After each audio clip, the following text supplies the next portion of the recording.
Let's turn over to the book of Exodus now and continue to talk about the life of Moses. You need to keep in mind all of the things that I said in the first hour, that Moses knew God's will, but he was going to accomplish it in his own might and in his own power, and he thought that God's timing was off. He was going to get it done right then. He wasn't going to wait to see deliverance come to the Jews. So Moses was self-willed, and it cost him 40 years in the wilderness and cost the children of Israel 30 years extra bondage. But then in the third chapter of Exodus, after Moses had been in the wilderness for 40 years, during that time he married Zipporah, and he had 2 children, and he was keeping the flocks for his father-in-law. And let's read here in Exodus chapter 3 and in verse 2 it says, "And the angel of the Lord appeared unto him in a flame of fire out of the midst of a bush, and he looked, and behold, the bush burned with fire, and the bush was not consumed." You know, I assume that he had seen bushes burn before because, you know, in the desert and how hot it is and stuff like that, I'm sure things had caught on fire before. But this was unusual because it wasn't consumed. You know, I don't know how many of you have been around desert-type climates. Even here, this is called a semi-arid, and during the drought, when it was real dry, you know, I have to burn all of the trash out at my house, and so I have grass that grows around my trash bins, and what I'll do, I'll take fire on a stick, and I'll burn this grass and make a perimeter around there, you know, as a fire break. And right now, if I was to go out there and put fire to that grass, you have to hold that fire on it and blow on it, and it'll just barely burn because it's wet and stuff. But during the drought, you touch something on fire to those little bushes, and they explode like that, and they will blow 5 or 6 feet. And I mean, they just explode. They're so dry. This is what happened during the Haman fire. The trees were so dry that they were exploding and throwing ashes half a mile. And anyway, in a desert climate, it's not unusual to see something get on fire, but it doesn't burn real slow. I mean, they nearly explode and they're just gone. And so these trees or this bush, I imagine that he had seen a bush on fire before, but it's just over. Those things explode and they're basically gone. This one just kept burning. And so it was different. And look at this. It says in verse 3, "And Moses said, I will now turn aside and see this great sight, why the bush is not burnt." And in verse 4, "When the Lord saw that he turned aside to see, God called unto him out of the midst of the bush and said, Moses, Moses. And he said, Here am I." Now, you know, I could take every one of these verses and spend 30 minutes or an hour on it. This thing is just pregnant with all kinds of awesome things. So anyway, you need to do some of this on your own. But this is the way that God reveals himself to him. God will do something that is natural, but there's something supernatural in it. It takes faith to perceive that it's God. He had seen bushes burn before, but this one was just a little bit different. And it says, when he saw that Moses turned aside to see, then he spoke to him. If Moses hadn't turned aside, if Moses would have said, "You know what, it's getting late, Zipporah's got my meal waiting on me, I've been working all day, I need to get home," and if he had just been in a hurry, he could have missed God. He could have missed this encounter with God. And I tell you, there is a lesson in this for us, because God will reveal himself to you, but he's not going to just stick his foot out and trip you or grab you by the shoulders and shake you and call your name. You have to be looking for him. And if you put this together, I'm not going to turn over there, but in Hebrews chapter 11, it talks about that Moses fled Egypt not fearing the wrath of the king. That looks completely contrary to Exodus chapter 2, where it says he feared and said, "Surely this thing is known," and then he went out into the desert. And yet Hebrews chapter 11 says he didn't fear the wrath of the king. So which is it? I believe it's both. He didn't fear the king, but he knew he had messed up. He knew he had blown it, and he needed to regroup, and he feared that he had missed God. So he feared, he left Egypt fearful that he had really messed up God's plans for his life. But then it goes on to say in Hebrews chapter 11 that he endured as seeing him who is invisible. The word endure doesn't mean that you just, for instance, again, the Ten Commandments shows that Moses wanted to totally forget God. He wanted to totally do away with it. He didn't want anything to do with God. That's not what Hebrews chapter 11 says. He endured as seeing him who is invisible. And I personally believe the word endure means that he was pursuing. It is not a passive word. It's an active word about how he was still seeking God's will to come to pass in his life. And so I personally believe that Moses was looking for God. And that's the reason that when he saw a bush, that there was just something a little bit different. He thought maybe this could be God. I'm going to turn aside and see what it is. And this is an attitude that you have to have. You need to be looking for God. You need to be expecting God to speak to you. You can miss God. God could speak to you through a sunset. God could speak to you through all kinds of things, but the average person always has the radio on, always has something blaring. You're always doing something. You need to be still and know that He is God. You need to be looking for God. I believe Moses was looking for God, and even though, he ran the risk of supper being burnt or whatever, he was going to turn aside and see this because he was looking for God. And when God saw that, that's when God spoke to him. And God began to tell him that He was going to go down and bring deliverance to the Jews. And again, Moses wasn't trying to get away from this. It says in Hebrews 11, he endured as seeing Him who is invisible. He was still trusting God. Moses had been saying for 40 years, God, I'm sorry. I did it my way. Me and Frank Sinatra, we did it our way, and look what it cost. And he was saying, God, give me another chance. He was saying, God, I'll do anything. You show me what to do. I'll do it your way. And Moses had lost any advantage that he ever had as being second in line to the throne in Egypt. He had lost that over 40 years. He was now a nobody. And Moses didn't have anything. He didn't have any clout. He didn't have any natural talents and abilities to bring to this thing. And so for 40 years, Moses had been learning that, you know what, you need to be God dependent.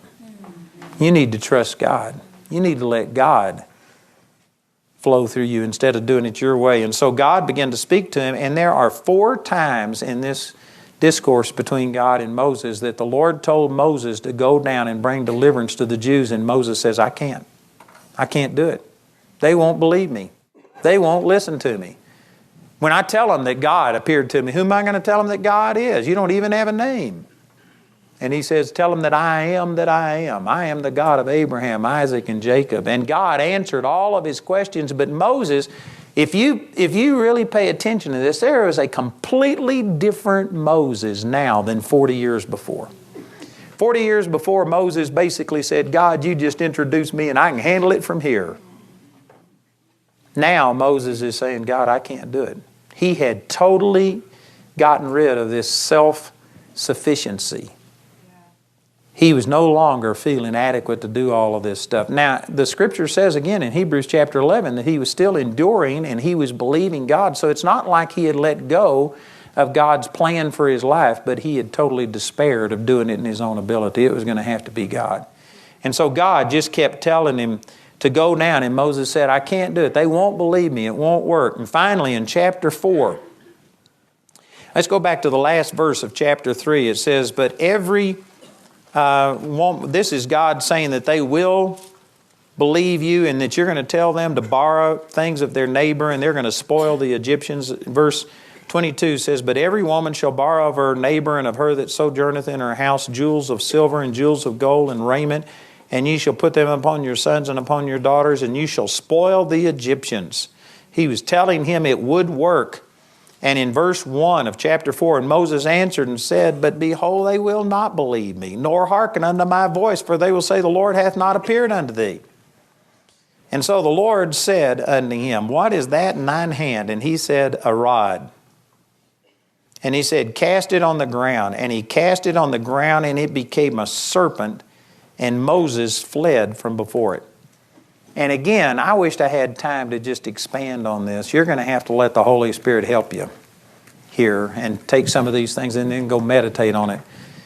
But you know what? That rod, it was just a stick. It was just a stick that Moses used. He used it to herd sheep. He used to tap them and to separate them. If a wolf or something came out against the sheep, he would use it to fight them off. It was just like the tool of his trade. It's something that he used. It was just a stick. He says, "What's in your hand?" And he says, "It's just a stick."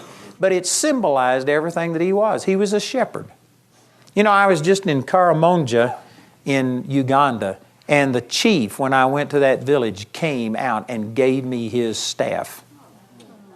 And I mean, it was, most of the staves that I saw were just pieces of wood. This one had beads all the way around it, and it was decorated. And he gave me his staff, and it reminded me of David Livingstone when he went to Africa. He was just getting nowhere. Nobody would listen to him do anything, and it turned out that he had this chief that turned out to be one of the most important chiefs in all of Africa give him his staff, and David Livingstone carried that staff around, and because of that, every person knew that that was the staff of this famous chief, and he had all of Africa open up to him, and he was able to go anywhere, and people listened to him. And that chief gave me his staff. It was very significant. It was like him giving me the keys to the city. So this staff of Moses, it was the tool of his trade. It was symbolic of his life and of everything that he was. And God said, "Throw it down before me." And you know, this is really the way that the Lord deals with every one of us. For you to really be used of the Lord, it's not enough just to know His will, but then you have to lay your life down and put everything that you are and make it at His disposal. And you know, this is exactly what God did with me. When the Lord touched my life, He asked me, and I just gave Him my life, gave Him everything. And I just laid my life down before Him. And you know, the amazing thing is when you do this, it nearly always turns into a serpent. It looks like this is going to be the very thing that kills you. You know, if you have dreams of doing something and you just turn your life over to the Lord, He nearly always will ask you to do something that in the natural looks like it's the death of all of your dreams and hopes. With Abraham, He asked him to sacrifice Isaac. God brought him to a place where literally he was willing to give up everything that he had been believing for 26 years. And God will ask you to give up something. Many of you went through this when you came here to school. You had families, you had careers, you had a retirement, and you had all of these things, and yet God spoke to you, and you know what? You've literally put your life on hold, laid down your life, laid down your own ambitions, and things like this to come here and find out what God's will for you is. So God will, I believe He does this with every single person. He will ask you to lay your life down, and when you do, it looks like it's going to turn into a serpent and kill you. And Moses, like I said in Hebrews chapter 11, had been enduring. He had been looking for this day, and yet when his rod turned into a snake, he was gone.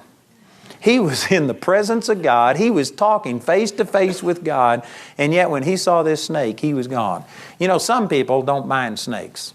I remember one time in Childress, Texas, I was riding in a pickup with somebody and I heard something and I started to put my hand under the seat and find out what that was. And he said, "Don't do that." He says, "I've got rattlesnakes under there." And he had rattlesnakes under the seat in this jar or in this little cage. And, you know, he just handled snakes. He just caught snakes for fun. Moses wasn't one of those guys. Here he was in the presence of God, and he was willing to forsake it all to get away from there and to get out of there. And the Lord had to call to him, and He told him, He says, "Moses, come back and take it by the tail." And you know, Moses didn't have the benefit of knowing what Exodus 4:4 said yet. He hadn't written it. From Moses' perspective, to pick up a poisonous snake by the tail, if you're going to pick it up, you have to grab it right behind the jaws so that it can't turn and bite you. But if you pick it up by the tail, that thing is free to turn and bite you. And from Moses' perspective, this could have been death. The Lord specifically said, pick it up by the tail, which means you don't have control anymore. You lay your life down before God, and when you do, it looks like this is going to kill you. And God says, now pick it up by the tail. And you know what? When Moses reached out and picked up the snake, it turned back into a rod. And I'm sure that if you would have been there, and if you would have heard him tell this story, and if you would have, taken a knife and have taken a little chip out of that rod and have sent it in for testing, it would have still been, whatever type of wood it was made out of. People in the natural, it would have looked like the same thing. It was just a stick. It was just a piece of wood. There was nothing different. But there was a huge difference. Look down here in chapter 4, verse 20. After all of this encounter, and God finally convinced him to go down, it says in verse 20, and Moses took his wife and his sons and set them upon an ass and returned to the land of Egypt. And Moses took the rod of God in his hand.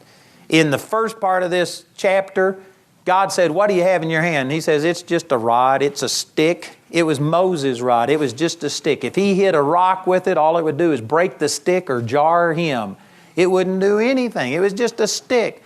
But when he laid it down before God and it turned into a serpent, and then he picked it up by the tail, Moses didn't know that he was going to live, that it was going to turn back to a rod. In his way of thinking, this could have been death.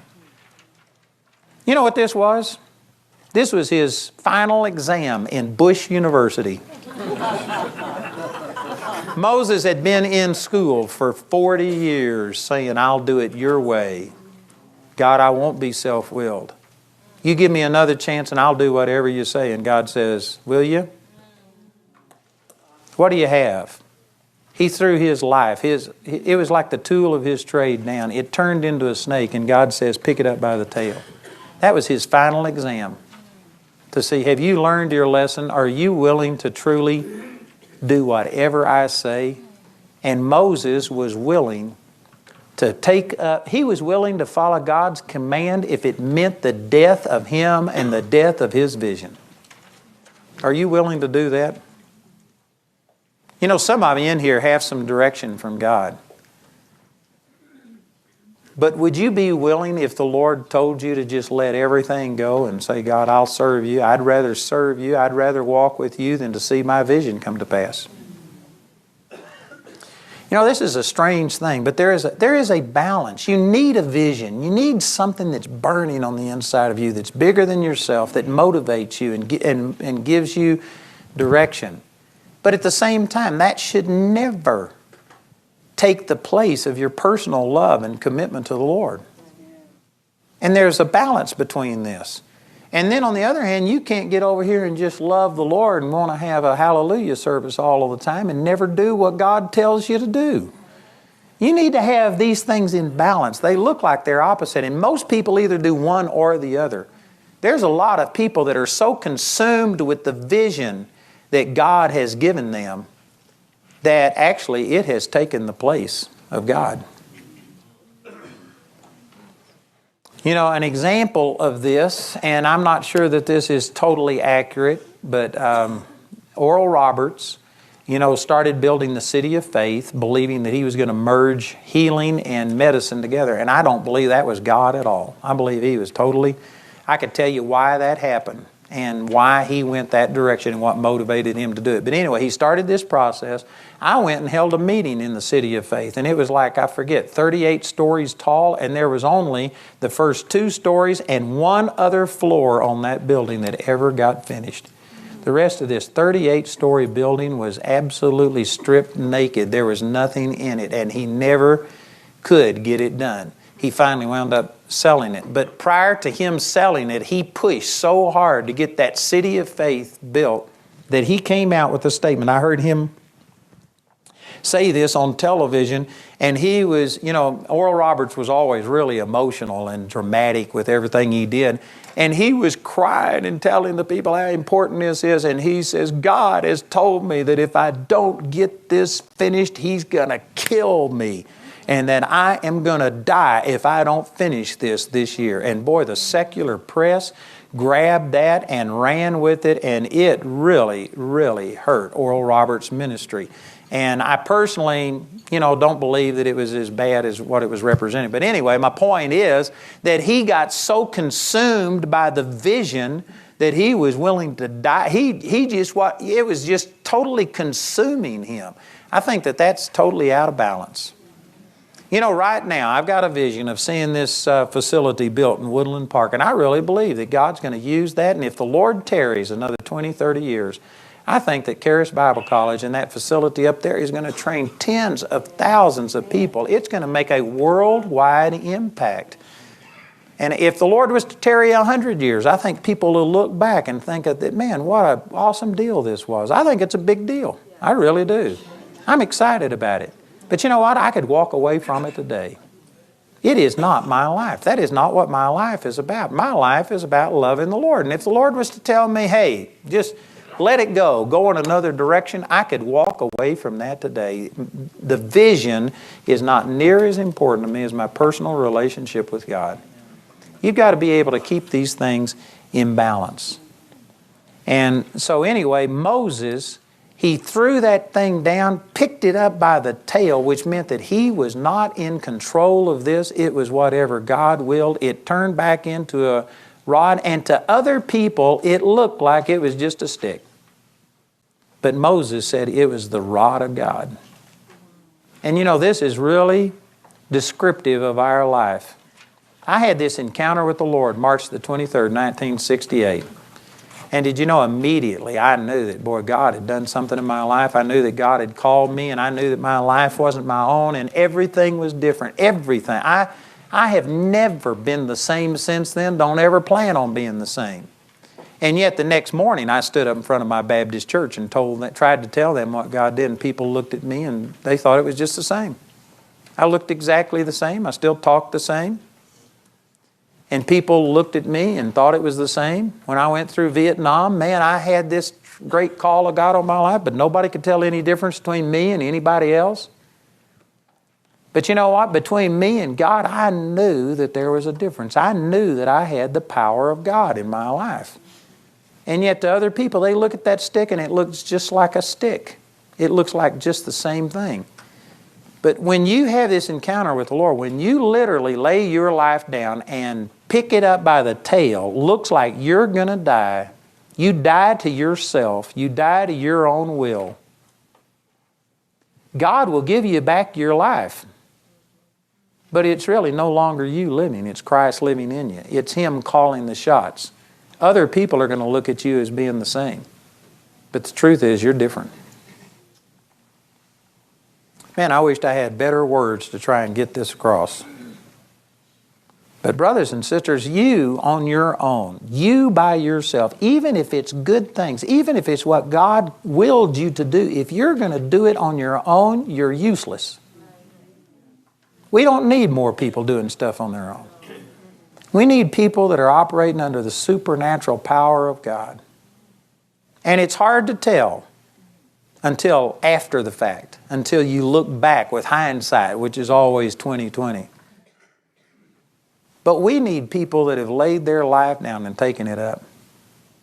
And Moses had come to the end of himself, to where he was literally willing to pick up this serpent by the tail, and if that meant he died, fine. He was going to do it God's way this time. He was not going to lean unto his own understanding. And it's good that you come to the end of yourself, but there's a balance here too. I've met some people, I know some people personally who have totally come to this realization that, God, I can't do it on my own. And they have no confidence in the flesh. And that's good, but they've not moved over to where they have confidence in the Lord. It's one thing to believe that without Him I can do nothing, which is absolutely true, but then you have to balance that with I can do all things through Christ who strengthens me. You have to be willing to take the authority, and when God gives you back this rod, when He gives you back your life, you have to use the authority and the power that's in it, and you have to go out and use it. Look over here in the 14th chapter of the book of Exodus. This is after Moses went down.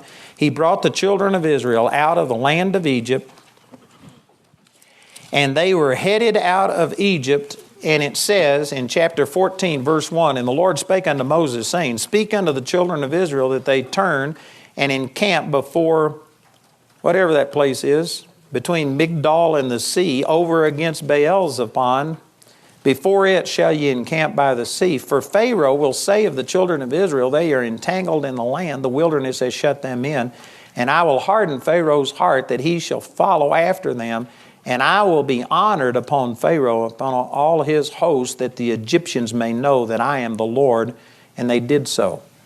So God told Moses to go to a specific place where there was the Red Sea on one side and two mountains here. So in a sense, it was like the box canyon. There was no escape. They couldn't cross the mountains. They couldn't go across the sea. And he specifically said, I'm going to harden Pharaoh's heart, and he will see that you're entangled in the land. That, in other words, you're in a terrible military position. I'm going to harden his heart, and he'll come against you, and I'm going to be honored on them, which meant that he was going to destroy the Egyptians. So he told Moses exactly what he was going to do. Moses knew that this was a trap to entice Pharaoh to come out and all of his host, and God was going to destroy them so that the Egyptians would know that he was God. And so Moses obeyed and did all of this. The children of Israel were encamped there. Sure enough, here comes Pharaoh and all of his host. When the Israelites saw it, they panicked. And they began to say, weren't there any graves in Egypt that we could have died in? Why did you bring us out into the desert to die? And they wanted to appoint a captain and go back and submit themselves to the Egyptians and go back into bondage. And look how Moses responded to this. Let me just start reading here in verse 12. It says, Is not this the word that we did tell thee in Egypt, saying, Let us alone, that we may serve the Egyptians? For it had been better for us to serve the Egyptians than that we should die in the wilderness. And Moses said unto the people, Fear ye not, stand still and see the salvation of the Lord, which he will show you today. For the Egyptians whom ye have seen today, ye shall see them again no more. The Lord shall fight for you, and ye shall hold your peace. You know, I've heard people take that and preach messages on this about what a great thing that was. Did you know Moses missed it right here? This looks good, but he basically said, stand still. You aren't going to fight. You aren't going to have to do anything. Stand still and see the salvation of the Lord. And then it says in the next verse, in verse 15, The Lord said unto Moses, Wherefore criest thou unto me? Speak unto the children of Israel that they go forward, but lift thou up thy rod. You know, it doesn't say this, but here were these people in mutiny. They were revolting. They were wanting to make a leader. Moses stands up and says, Stand still and see the salvation of the Lord. And apparently it was so anointed that the people, it just stopped them in their track. But then it says, the Lord spoke unto Moses, Why are you crying unto me? Apparently after Moses made this great statement and stopped the people, they were just standing there. Here were the Egyptians still coming. Apparently, Moses must have fallen on his face and started interceding. Oh, God, do something. God, what are we going to do? And the Lord said, Why are you crying unto me? He says, Get up off your face and command the people to go forward. He told them to stand still. He told them, You aren't going to have to do anything. God says, tell the people to go forward, and He says, but lift up your rod. Remember, God had given Moses authority. God had given him, that was no longer Moses' rod, it was God's rod. And Moses is basically saying, God is saying, Moses, I told you this is my rod. You've done all of these miracles with it. You saw these 10 plagues. Use the power and the authority that I've given you. Quit crying unto me. Most people would think, man, it's a great thing to cry unto God in a situation like this. You're in a desperate situation. You need help. But you know what? God said, get up off your face and use what I've given you. And again, there's a balance. You have to come to a place where you have no confidence in yourself. And God, I'll mess things up if I go out and try and do your will with my plan in my timing. And so you have to have this total dissatisfaction and lack of confidence in yourself to where without you, I can do nothing. You have to have that, but on the other hand, you also have to believe that I've laid my life down. God has given me His authority and power, and now I can do all things through Christ. And those two apparent opposite things need to be in balance in your life. I tell you, that's rare as hen's teeth to find people as hen's teeth. For those of you that don't know, hens don't have teeth. But it's rare that you find people that are totally God dependent, have no confidence in themselves, and yet at the same time have understood the authority and the power that God has given them and can stand and use it. And Moses, see, was vacillating back and forth. Moses had said, God, I can't do it, until he had this experience. He threw his rod down. It turned into a snake. He picked it up by the tail, and it was now the rod of God. And he went down to Egypt, and he did plagues and did things that nobody had ever done in the history of the world. It was powerful. And he came out. But now, here he is in another situation, and this time he's crying to God as if he didn't have any power and authority. And God says, tell the people to move forward, and you take that rod and use the power and the authority that I've given you. He was vacillating back and forth. You know, you don't ever get the things of God in perfect balance. Like you just have a truth, and man, you just walk in it and you never make a mistake. It's more like this, that you go back and forth between, God, I can't do it. And then He shows you that, look, I've given you my power and authority. And you go, oh yeah. And so you start using it and you see results. And after a while, man, I can do all things. And He starts showing you again that you need to be God dependent. And you just go back and forth between those. It's like walking a tightrope. You never get it perfectly. You don't ever get things totally figured out. And so Moses had reverted back to, oh God, I can't do it. And he was crying out to God. And God said, get up off your face and tell the people to move forward and use the power that I've given you. Did you know I heard a man preach this message in 1972 or 73. It was right after Jamie and I got married. And when we got married, I quit my job. I just felt like this was it. I was going full-time in the ministry, and I was ministering but very little income. We were struggling, and we had just been given an eviction notice from our apartment that they were going to come in and seize any of our furniture and evict us the next day because we were so far behind. And Jamie and I drove to this meeting that was over an hour away. I remember we sang Psalms chapter 27 all the way there. The Lord is my light and my salvation. Whom shall I fear? And man, we were trying to build ourselves up and stand in faith. But it was a bad situation. And I heard this man preach this message about the rod of God and say that when you lay your life down, that God will give it back to you. But now it's not yours. It's the rod of God. And you can command the power of God. And anyway, it was a powerful message. I've never gotten over it. And I went up at the end of that service. This guy's name was Jack Taylor. And I went up at the end of that service and I told him, I said, we've got our eviction notice. I showed it to him. And I said, they're going to kick us out of our apartment in the morning. We've got to have a miracle. I said, I don't have any money. Jamie and I had been nearly 2 weeks without eating. We had no food. We had nothing. There was nothing that we could do. And I said, we need a miracle. And so he prayed with me, and he says, Isaiah chapter 40, I believe it's verse 11, concerning the works of my hands, command ye me. And he says, you just command the power of God. And so Jamie and I, when we got home, we laid hands on a folding chair. And I said, if you have to, Father, I believe you turn this chair into money. But we have this money that we need to be able to pay this.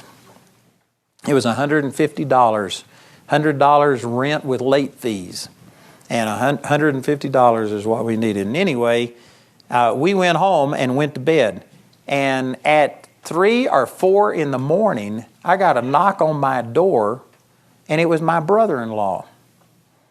And he says, hi. And he came in and just sat down, and he just sat there and started visiting with me.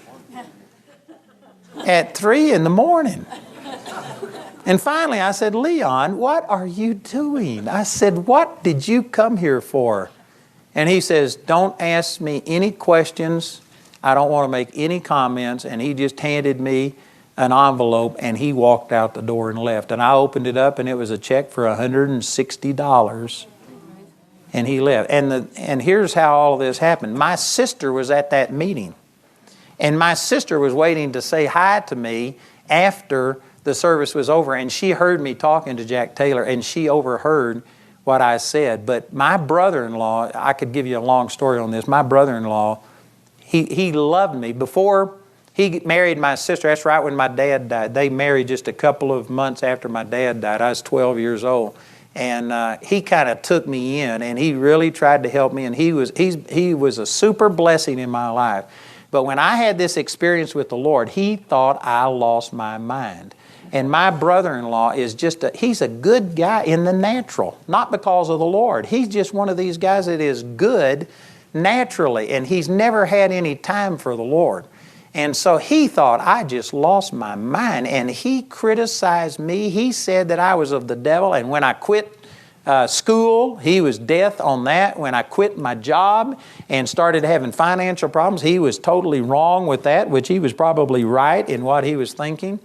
And anyway, he just griped against me all of the time, and he got to where he just nearly hated me because of the way I was living.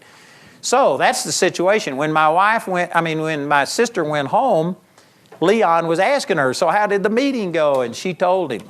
Says, did you see anybody? And she told him, everybody except Jamie and me. And he just kept asking questions, and finally he says, did you see Andy? And she said, yes, he was there. And says, has he starved to death yet? And Joyce said, well, I did hear him pray with the guy, and he's got an eviction notice. He's got to have $150 by in the morning. And Leon got so mad. He said, I knew this isn't of God. He says, he got so mad, had an argument, and he left about 10:30 at night and just left home. And it was probably a 2-hour drive from where he was over to my apartment. And at 3 o'clock in the morning, he showed up. And some of you might think, well, that was just a brother-in-law. That was a greater miracle than if God would turn that chair into money. It was a miracle. But you know what? That came because instead of just sitting there and, oh, God, would you please supply our needs, we received the word and realized that, God, I've made a commitment to you. You give me power, and I command my needs to be met. I am commanding this supply to come to pass. I took my authority, and God did a supernatural miracle. And I found out years later that this is when Leon was going to East Texas University or State College or whatever it's called, and in Commerce, Texas, and he was in student housing. He had $160 to his name with 3 girls at home, and they were just nearly totally broke. And he emptied his entire bank account and gave it to me. That was an absolute miracle. And you know what? It was me taking that authority. You have to have this balance. I can do nothing, but I can do all things through Christ. I can do nothing, but through Christ, I can do all things. Amen. And I tell you, brothers and sisters, most people hadn't come to that place. Let me see if I can find this reference, but here's one other instance I wanted to point out. I don't have it right here, but if you were to study over in the book of Numbers, I'd have to go find the reference right now, but there's a time Moses took the rod and he smote this rock. You know, I've actually seen this rock that I believe he smote. It's a huge thing, about 50 feet tall, and it's sandstone. And from the top, it's just like, you had a stick of butter, and if you were to slice it like this, it just peeled back. And this place, it gets less than half an inch of water per year. You can see where this rock has been worn totally smooth by huge volumes of water. And there is about a 20-acre lake around this thing where you can see still where the water came up, and you can see all of this stuff. It's awesome. And anyway, he smote this rock, and this rock just gushed forth water. But then it happened a second time, and I think it's over in Numbers 20. Have you got the verse? All right, let's turn over here and read this. Is this the second time? He did this twice. Numbers 20:11, it says, let me back up here in verse 7. It says, And the Lord spake unto Moses, saying, Take the rod, and gather thou the assembly together, thou and Aaron thy brother, and speak ye unto the rock before their eyes, and it shall give forth his water, and thou shalt bring forth to them water out of the rock. So shalt thou give the congregation and their beasts drink. And Moses took the rod from before the Lord as he commanded him. And Moses and Aaron gathered the congregation together before the rock, and he said unto them, Hear now, ye rebels, must we fetch you water out of this rock? And Moses lifted up his hand, and with his rod he smote the rock twice, and the water came out abundantly, and the congregation drank, and their beast also. And the Lord spake unto Moses and Aaron, Because ye believe me not to sanctify me in the eyes of the children of Israel, therefore ye shall not bring this congregation into the land which I have given them. So this is the second time. The first time he smote it with the rock and all this water came out. The second time the Lord said, Speak to it. He didn't think speaking to it was dramatic enough. So he smote it with the rod. The first time he hit it, nothing happened. So he did it a second time, and the Lord went ahead and performed the miracle, and the water came out. But because of that, Moses was not allowed to go into the promised land because he didn't honor God and speak to the rock instead of striking it. And you know, I've heard this expounded on before, and people say there's a scripture over in 2 Corinthians chapter 11 where it says that they drank of that rock that followed them, and that rock was Christ. And so this is symbolic of Christ, and it goes along with Hebrews chapter 6 that you can't crucify Him a second time. And so I've heard people take this symbolism and say that Moses broke the symbolism, and that's the reason God was so harsh on him. But you know, I thought to myself, I said, God got so ticked with the children of Israel in Exodus chapter 32 that He was going to kill them all and start over with Moses and make a new nation. I said, it seems harsh that God would be this harsh on Moses for breaking symbolism and, you know, striking the rock instead of speaking to it when He was willing to kill them all. I said, this doesn't seem right. And as I've meditated on it, I really believe that what was happening, again, you never just strike this balance perfectly. You go back and forth. And Moses, you can see that he was to a place, God, they won't believe me. And God had to do this miracle about casting down the rod. And then when he got ready to cross the Red Sea, he was laying on his face beseeching God instead of taking His authority. So see, he was going back and forth between I can't do it and then taking His authority and becoming superior with it and stuff. And I believe that what was happening right here, Moses was again getting into that place where he had seen so much happen.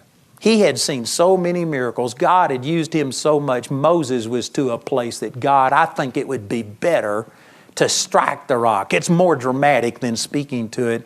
And Moses was getting back into this self-will that cost him 40 years in the wilderness and the children of Israel 30 years extra bondage. And if God hadn't have dealt severely with his self-will and this arrogance on his part, then it could have cost the children of Israel another 40 years in the wilderness. I believe that that's what was going on. Not just the symbolism. I'm not saying that the symbolism doesn't exist, but God saw this self-sufficiency. God saw Moses rising up again to where I'm going to do it my way. And God said, that's it. And Moses, who at this time was close to 120 years old, he had spent 80 years trying to bring God's will to pass. 40 years he spent in the wilderness, but 40 years he had spent bringing the children of Israel out. This is what his whole life was about, and he never got to see the fulfillment of everything that he had done because of this selfishness, this self-will, this self-confidence. And I believe that God had to nip it in the bud or it would have cost the children of Israel again. I tell you, this is a tremendous lesson, brothers and sisters. Moses. That it's not enough to know God's will. But are you submitted to God enough that He can flow through you the way He wants to? And I guarantee you, God's ways won't be your ways. I look back at my life and, you know, I've seen God do a lot of things. And I saw where I am and where I'm going, to a degree, I knew some of these things were going to happen, but you know what? I wouldn't have in a million years gotten here the way that I have. I would have gone a different direction. It's just unbelievable. I wouldn't have ever have thought that Pritchett, Colorado would lead to where I am today. If you were to ever see Pritchett, Colorado, that's not on the way to anywhere. I wouldn't have thought that that was God's will. I wouldn't have thought this, and yet, you know what? This is another instance where for the first time in Childress, we were seeing things happen. We had 80 people coming to church. We were actually eating on a regular basis for the first time. It had been 14 years, and it looked like we were going to live and not die. Things were working. And God told me to leave it and go to Pritchett, Colorado with 12 people in the church. And you know what? It looked like, God, if I do this, this is the death of everything I've ever dreamed or thought of, but I knew it was God telling me to do it, and I was glad to do it. And you know what? It just turned out that that's the way that God led me to do things. And that's how God opened up the radio ministry, and everything that I'm doing comes through ways that I wouldn't have thought of. But this is how God leads people. You got to come to the end of yourself, the end of your confidence in yourself. Get to where you just follow God. You know, the New Year's, everybody's making resolutions and trying to change things and stuff. And I'm just going to drop a bomb on you that, you know what, you really can't change very much. You aren't smart enough to even know what to change. You can't make your life go in a different direction. Really, the only thing you can do is just follow God. Just love God. And God is smart enough to move your life in a direction that will accomplish His will. And if you will follow God, He will make your life look awesome.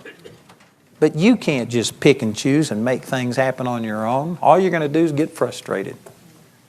You need to lay your life down, come to the end of yourself, turn yourself over to the Lord, but then you have to pick up that life again and recognize it's not me living, but it's Christ living in me, and you have to take that authority and power, and you have to keep these two apparent contradictions in a perfect balance.